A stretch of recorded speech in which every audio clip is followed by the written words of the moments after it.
we've got to arm our people with a different set of skills to navigate the opportunity that lies ahead. So this is an excellent way for us to end the day, and I have great pleasure of introducing the session title, which is Summit Capstone, Rethinking the Future Skills Imperative, and we are joined by an absolute expert in future of the work, Ravin Jesuthasan, Senior Partner and Global Transformation Services Leader for Mercer, best-selling author and top 25 most influential consultants in the world. That's quite something. One day I'm hoping to get there. And faculty for the Future of Work, Automation and Workforce 4 at the Fast Future Executive. So please welcome Ravin. Thank you. Thank you.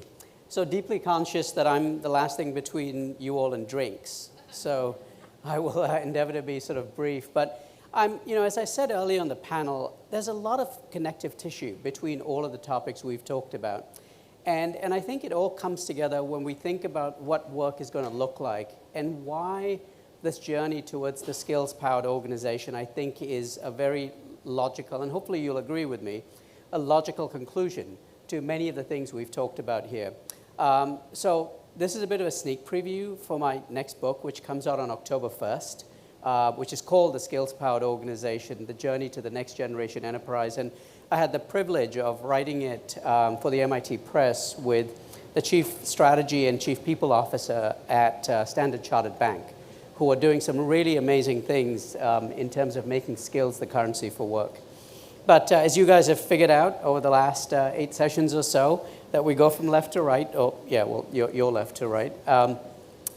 So I want to start with why skills need to be the currency for work.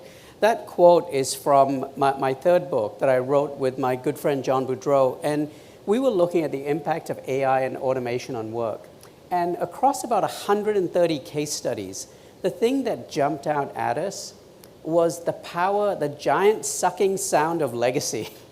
I forget, someone asked a question earlier you asked the question about why change doesn't happen, and we were just blown away by how powerful a force inertia is, right? And if you look across all of the trends we've talked about, all of the technologies, the challenges to adoption, are that legacy of mindset, skill set, and tool set, as my good friend Gary Bowles likes to frame it, right?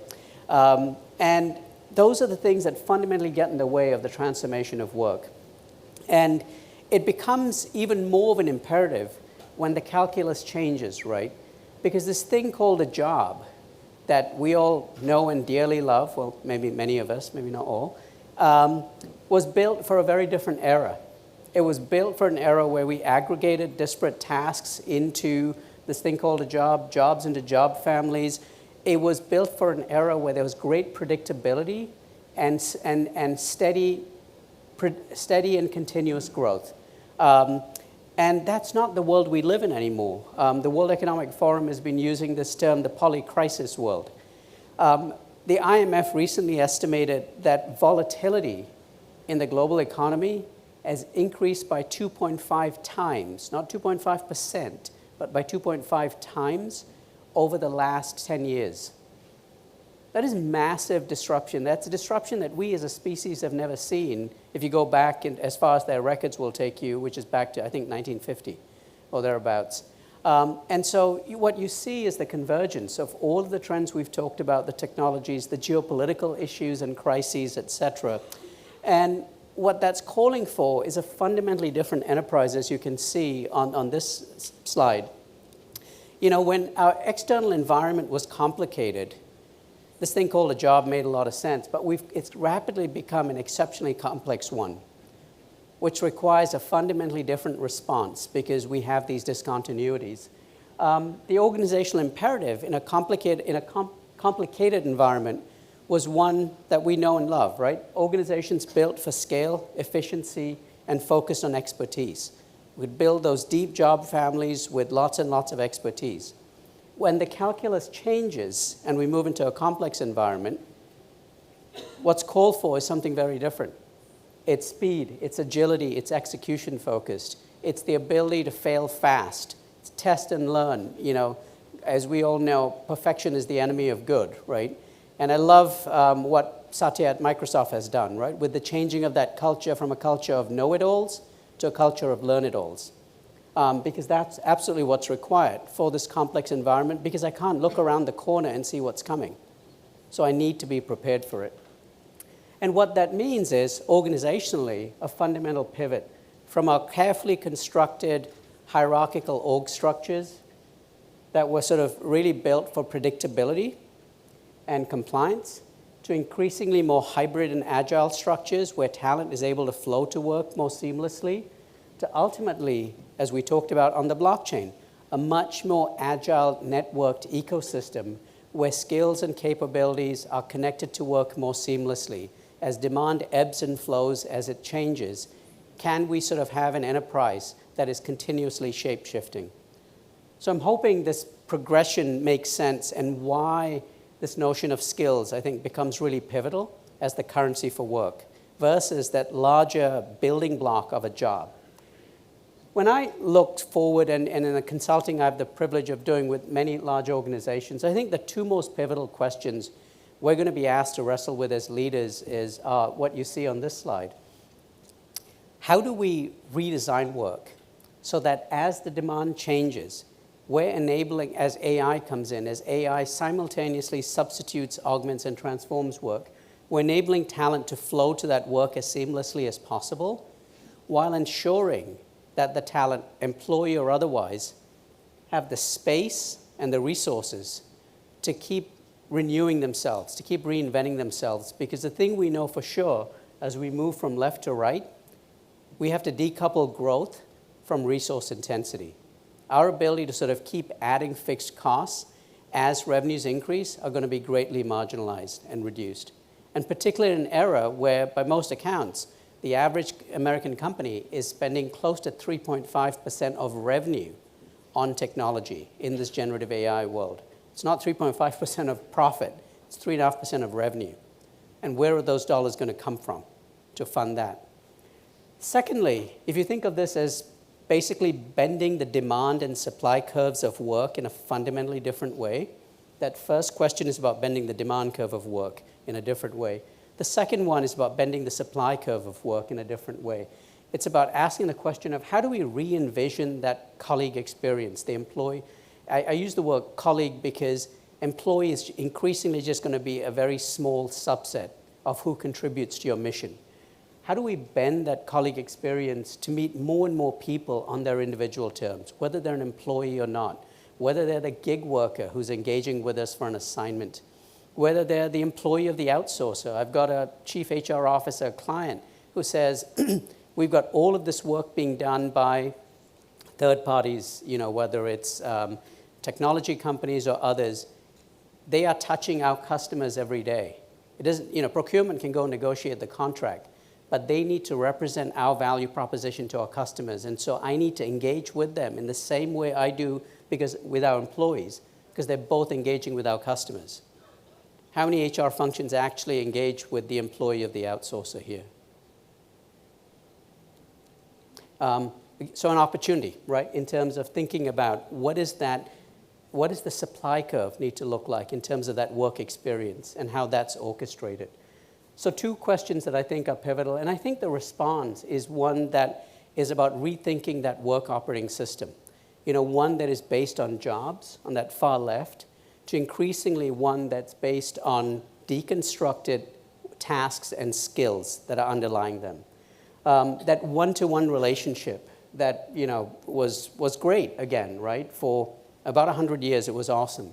But over the course of the last 20 years or so, no longer fit for purpose, because it doesn't help you resource work with the agility, the flexibility, and the resilience that is being called for. Nor does it create the opportunities for growth and development. I continuously hear, and I'm sure many of you hear the same thing, where your employees tell you it's so much easier to find an opportunity elsewhere than in the company I'm at. And that's because opportunity has typically been defined as either moving upwards or laterally. Versus, as we think about a world where skills are the currency for work, as I add new skills, I've got algorithms that are continuously nudging me to say, here is the new opportunity that you've now opened up for yourselves. So instead of having a that lattice, if you will, of upwards or horizontally. What I now have is kind of almost that jungle gym of opportunities, right? Where there are progressively more and more opportunities that are opened up for me, which I might never have considered as I develop new skills and as skills are mapped to changing work. So a fundamental pivot in how we think about that, from that one-to-one relationship between a job and a job holder to the many-to-many between skills and work. Now, as we move forward, I think we're going to start to see the three models that are on this slide start playing out. And the three models for work they kind of loosely parallel what you've seen on that slide. Talent and fixed roles, that one-to-one relationship of jobs and job holders. But I think we're going to increasingly ask the question of where does a job make sense? And I think it makes sense where the imperative is one of compliance and control. So think of a driller on an oil rig or the pilot of the plane that brought you here. I'd like them to be doing that job full-time rather than doing Uber on the weekends because the consequences of a mistake are really big. It's jobs where there is such a premium on control, where the consequences of an error are really big. It's also jobs which are highly regulated because, as we know, regulation comes into organizations often in the form of a set of requirements of the person doing the work, a set of skill implications, etc. So talent and fixed roles will make sense. But increasingly, I think we're going to see, and not to be too cute about it, but the three models are fixed, flex, and flow. That second model of flexible roles, I think we're going to see a lot more work go into it. It's where we see this hybrid state of jobs and skills being the currency for work. Who's got a talent marketplace in their organization? One. Okay. Two. Excellent. So it's where organizations are implementing internal marketplaces so that talent has the flexibility. You might still be in a job, but you've got the opportunity to express your skills in a different domain. So if I'm a data scientist in IT, I can take on a project in HR who's maybe standing up a new workforce analytics module for managers. Or the opportunity to go acquire new skills in a different part of the organization. So I'm continuously learning and developing. There's a lot more work going into that. That's one of the fastest growing areas in HR technology with lots and lots of players in that space. And so that's the flexible model. And the third model, the flow model, is what I think of as sort of agile on steroids. Because in that instance, everyone might be an employee. They might include gig workers. They're just not connecting to work through jobs. They're connecting to work through assignments and projects and gigs continuously being nudged. And to give you a sense of the sort of gains that we've been able to see with organizations who've moved, and you can see some of those at the bottom, much lower time to fill, because now I have much greater insight into what work is emerging and the skills to resource that work. Much greater visibility to talent because I have algorithms that are continuously inferring skills. I know that Hari's taken on this project, so there's a high likelihood that he has some of these skills. We did an experiment at the World Economic Forum 3 years ago with one of these marketplaces for the consumer goods industry. And across companies like Unilever and IKEA and Walmart and others, that entire value chain, we asked employees to tell us what skills they had, and then we had the algorithm go infer the skills from their LinkedIn profiles and their employee, from their systems of record, et cetera. The average list that employees gave us were about 7 deep, right? The usual things, and we completely over-indexed to the technical skills we have. Guess how long the average list was from the inferred, when the algorithm inferred those skills? It was 24. So 24 skills versus 7. And what it does is that it puts the employee in a position of validating and verifying rather than having to generate. And when the list is 24 deep, the number of permutations and opportunities that are now opened up are exponentially greater than when it's just 7, right? So that inside visibility into talent, much greater labor productivity. There's a very large insurance company. This was a case study in my last book, and we go a little bit deeper in this next one, that moved all their data scientists from that fixed model to the fully flow model. So pulled people out of that a centralized function in IT where they couldn't be accessed by the different geographies, couldn't be accessed by different functions, and created an agile pool that cut across the entire organization. The gain in productivity in 18 months was 600%. And that's one of the reasons why we kind of wrote this book and the previous two with John is when we've looked at traditional ways of rethinking work like outsourcing, which is, as we all know, is largely labor arbitrage, right? Work done in the same way, just lifted and shifted to somewhere cheaper. The average gains were about 30%. When we've deconstructed, redeployed work, and reconstructed new ways of working, the average gain, and I emphasize the word average because the dispersion, it can be significant, was about 70 to 80%. In healthcare, we've actually seen in the work that we're doing at Mercer, gains of in excess of 100% with doctors as we've used Gen AI for certain types of work. So the power of moving to these smaller building blocks of tasks and skills, I think, are exponential. And the last thing I want to leave you with is a bit of a sneak preview into the book, because as Tanuj, my co-author, and I were writing it, we asked ourselves, as we looked at the great work that Standard Chartered was doing, as we looked at what companies like Unilever and others were doing, what are the three capabilities that consistently come out to us? And I think these are capabilities that every business leader really needs to develop. One is that capability of kind of the design of work, because in the good old days, if you're a leader, you just had to be good at filling jobs, right? Whether that was organically or inorganically. I think you're increasingly going to be asked to rethink the design of work because the options available to you are exponentially greater now. Whether that's AI, whether that's a DAO, whether that's centralization, et cetera. How do you navigate all of those choices? And I think it's about also getting much earlier signals as to how demand for work is changing. Because one of the issues we have is it's really difficult to develop talent internally if the demand signal gets here yesterday, right? Because I can't respond fast enough. One of the things we did at Standard Chartered Bank was to show their board that they could save £50,000 per person, British pounds, sorry, UK bank, so, by upskilling and reskilling talent from their sunset jobs to their sunrise jobs, as opposed to doing the old, riff and hire, right? I'm going to fire a bunch of people here who have legacy skills and go hire a bunch of people over there and pay above market premiums because I'm going to compete with everyone else who's hiring those skills and disrupt the culture at the same time.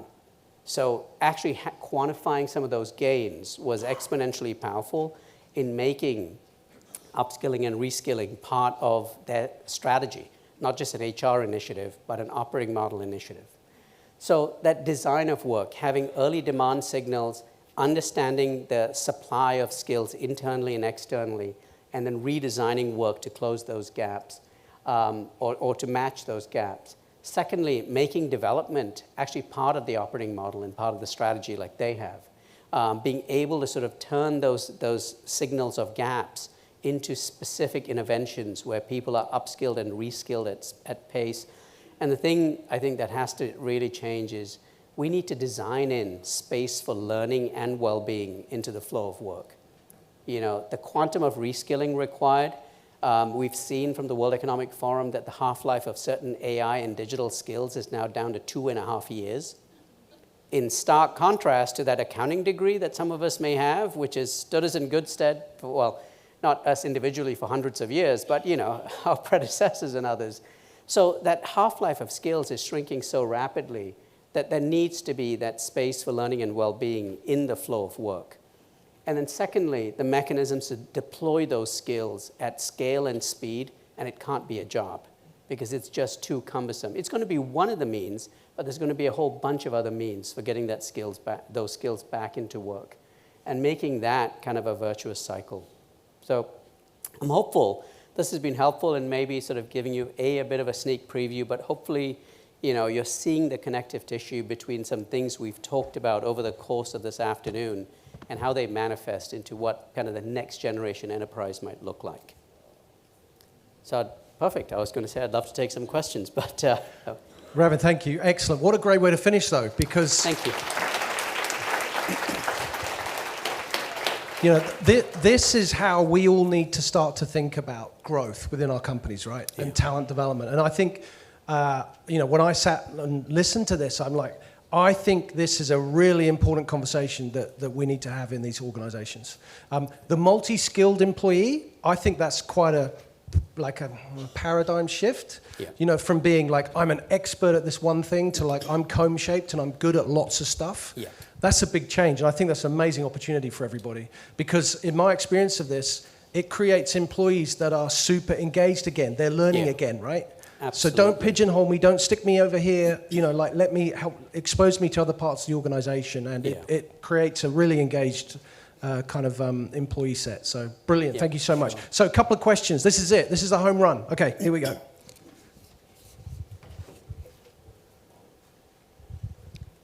I have two questions. I'll ask them, but I'm happy to pause on whichever one to allow other people to ask questions. So the first question is, how do we enable our HRDs, our CHROs, our business leaders to develop a compensation philosophy that stays up with the flexibility of work? Because I've seen, you know, statistics where employees could leave 1.3 to 2.5 times the salary on the table if they don't switch jobs to new organizations, because that's really the impetus to cause them to go and review, right, what they're paying, right, so that that person makes sure that they're being paid at fair market value. So that's my first question. My second question is, with the constant skilling and reskilling, and I'm a talent development leader in my organization. I'm here with the Southern California Learning Leaders Group. How do we just prevent burnout for the employee, you know, to your point about wellness? So that's it for me. Yep. No, thank you for that. I think the second part is the easy one. I think we have to get out of this, forgive me, I get on my hobby horse on this one, get out of these inane conversations about work-life balance, because we kind of lost that battle. And I think we have to be really intentional about the design of work to be much more sustainable. For the first time this year in the consulting that I'm doing, where we help organizations deconstruct jobs, look at redeployment options, and then reconstruct new jobs, CEOs actually saying, we're not going to reconstruct to 100%, i.e. we're not going to fill every single waking minute with work. We're actually going to be much more intentional, because we've reached a breaking point, and people are just quitting, not because they've got new opportunities, but because they've just kind of had enough. And you know, enough coupled with the skills shortages that we talked about, enough coupled with opportunities to engage with work in different ways, enough coupled with opportunities to maybe make, you know, 2.5x more and work less, makes it a real challenge for particularly, you know, large established organizations. So I think that's, you know, we just have to be very intentional about that. Your other question, sorry. Compensation, yes, of course. So we're seeing some early and nascent steps towards skills-based pay. I think it's very early. I do think there's many different ways for organizations to factor in, you know, the skills required into how people get rewarded beyond just a direct kind of linear relationship between you have skill X and therefore you need to be paid Y. Because the cost of administration can be challenging, right? Particularly when you've got great velocity in the changing premium for skills, like some of those digital and AI skills, et cetera. So what we've seen organizations do is sort of, you know, create some stability, but also building in some skill premiums where there is a need to sort of retain or attract. We've also seen a massive move towards greater transparency in pay, which parallels a lot of the pay equity initiatives that organizations have. Brilliant. On compensation as well, like, we've got to stop this ridiculous, you've got to get promoted to a manager to get paid more when you suck at being a manager. That's just so ridiculous, right? Like, if you've got a deep skill, you should be paid for that to grow within that role. Okay, one more question. Here we go. Well, Hari, you tell me how many questions, man. You're in charge. I have two quick questions, too. First, what is the name of the new book that you are referring to? Oh, thank you. Some free PR here. Awesome. So it's called The Skills Powered Organization, and it's being published by the MIT Press. It comes out October 1st. Okay. And then my second question, you just spoke about the multi-skilled, the workforce with that, and I think you had made a comment. It is more people saying that they have skills in a variety of areas versus one. So doesn't that kind of counter? It seems like what the culture has been now is don't say that you have skills across the board, only focus on one. So can you address that a little bit more, please? Yeah, and you know, that really comes from our legacy of having a degree, right? Because the degree was the technical marker that you could do a job. And it pigeonholed you into that particular job. It shut off opportunities. I think what you're now seeing is organizations, as we move towards skills-based hiring, skills-based development programs, casting a much wider net and asking the question of, I'm not just going to hire you for this job that I have to fill, but I'm going to hire you because you're going to be able to grow with me as the business grows. And do you have that ability, as you talked about, to be that pie-shaped leader, right? Someone who can be deep in a couple of verticals and see connections. Someone who's got the critical thinking skills to be able to solve problems outside of their domain. Someone who's got the learning agility to pick up on how work is changing.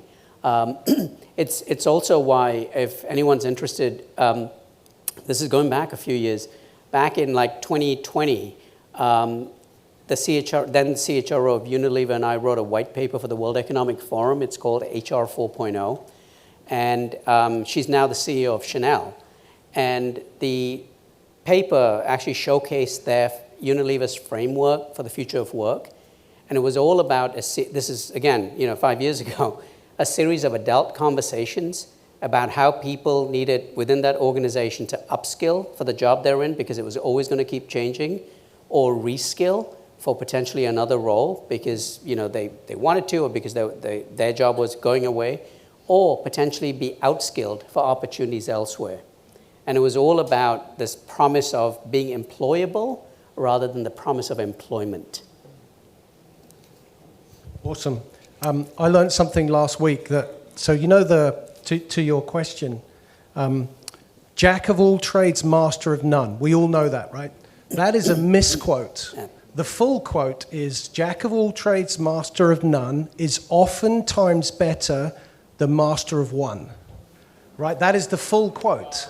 So it's quite interesting, right? Because that's exactly what we're talking about, isn't it? Absolutely. So, ladies and gentlemen, please thank Ravin for us. Excellent. Thank you. Thank you.